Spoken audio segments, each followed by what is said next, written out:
Good morning, ladies and gentlemen, and thank you for joining me. As always, you can help the channel out by liking, subscribing, hitting the notification bell, but most importantly, sharing the content. Donations can be made at paypal.me/MorlogMorningDigest. Now, this morning we're going to jump into the coronavirus. However, I'm going to come at this thing from a different angle. Now, we all know that the information that we are receiving out of China cannot be relied upon. And we're going to take this to the upteenth degree and assume that this entire thing is nothing but a fantastical story. Now, I'm not denying that people died. I'm not denying that there's an outbreak going on. But the way that this outbreak originated, as well as the severity and the plans that are going to be implemented as this thing carries on, are very imperative to understand, because it's all part of a bigger plan. Now, we're all familiar with the Georgia Guidestones and how they talk about a culling of the world's population by 95% to 500 million people. Now, I'm of a firm belief that there's no way you're going to achieve that kind of culling with one event. Now, we also have to realize that Bill Gates' father was tied very heavily with the eugenics program, and Bill Gates himself has been accused of being tied to that program, but he also openly admits that he advocates for eugenics as well as population control. The reason I'm mentioning Bill Gates is because I've brought up Event 201 before, and that's a study that took place in October and November of last year that did tabletop simulations of what would happen if a coronavirus broke out. And more or less, it mirrored the outbreak of this coronavirus down to a degree that coincidence is just too high to take as coincidence. Now, what this means is there had to have been some foresight as to this thing poking its head into existence. In my opinion, there's no way in hell that you invest those kind of resources to do a tabletop simulation unless you're trying to prepare for a controlled event.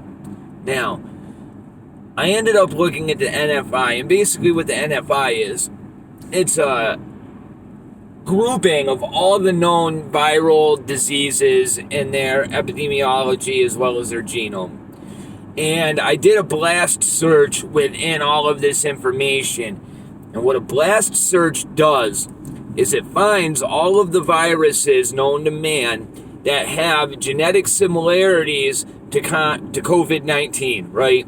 And what's scary is, in this study, I found that there is 20 strains of the bat SARS virus that match this coronavirus to at least a degree of 20% of their genome.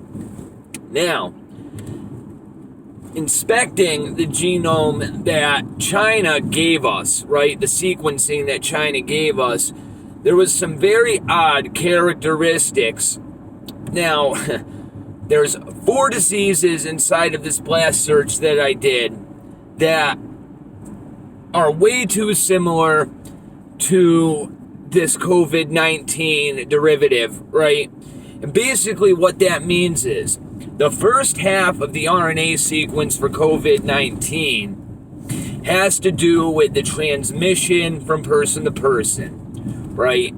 And basically it's too perfect, okay? The rate at which this thing infects is unlike anything we have ever seen. And by studying this genome, we can see that the way that this RNA is aligned just isn't normal.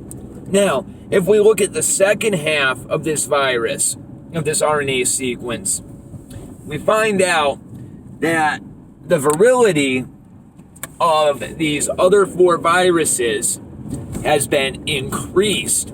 And not only that, but the genetic sequences found inside of the COVID-19 are present in all 4 of these SARS viruses. So, with all of that being said, if you run some basic probability tables on this, you come to find out that the odds of COVID-19 being a natural occurring event are astronomically low, and there's no way around that. Now, if you throw into the equation that there's a lab less than 20 miles away from where this virus originated, the probability tables take that number even lower. So what that means is, if you're just going by math and logic, this thing is 100% not a natural disease. We can't say 100%. Let's say 99.5% because I can't make that kind of claim without making myself liable. Now, there's some other interesting developments about this disease that do not match what they are telling us at all. Now, this is all by design, in my opinion. The more information that you give out that is false, the more you set yourself up to have control over the population, because they are constantly coming to you for new information and you're constantly controlling that information. The reason that you would lie about this is so you can infect more people, okay? If your ultimate goal is to cull a population, which is what I think is going on. Because Xi Jinping himself is purging a whole bunch of people inside of his government that had no control over this thing at all. And I don't think that he would be doing that unless he was trying to restructure how things are set up inside of China. And I think that you're going to see the same thing happen all over the world.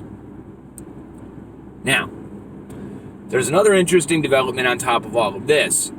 They originally told us that this thing is only targeting younger people, older people, and people with pre-existing conditions. There was a study that was done with the first 41 people who contracted this disease. Now, the reason I'm pointing out this study is because it was done by Lancet. It was done independent of the Chinese government, right? And it was done before the propaganda started infiltrating the media, okay? And what this study shows is that there is a product created by the body's immune system, right?